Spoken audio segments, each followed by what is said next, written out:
Hello guys! Ito na naman ang kwento ko ngayon. Alam nyo naman, sa mga vlog ko, madalas kong sinasabi na kung anong trip ng anak ko, basta kaya ko, gagawin natin. At ngayong araw, matagal-tagal na rin akong kinukulit ni Aki. Gusto daw niyang mag-skate. Siguro, nadadala na rin sa mga napapanood niya. Kaya ayun, game na game ako.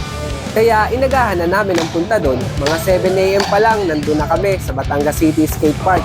Yan kasi yung oras na halos wala pang nag-i-skate. Pero nagulat kami, may nauna pa rin pala sa amin. Ayos din kasi naging pagkakataon din na makakilala kami ng bagong kaibigan. Shoutout sa iyo, Tol Joel. Salamat sa pagpapahiram ng board mo. At syempre, share ko lang din.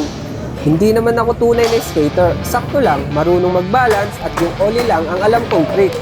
Pero nakakatuwa rin talaga mag-skate. Kaya kung kaya ko, susuportahan ko si Aki na matuto at gumaling pa dito.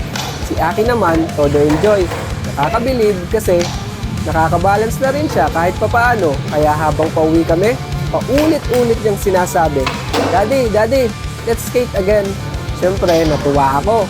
Ibang saya kapag kita mong nag-enjoy yung anak mo. At dito na matatapos ang kwento ko guys.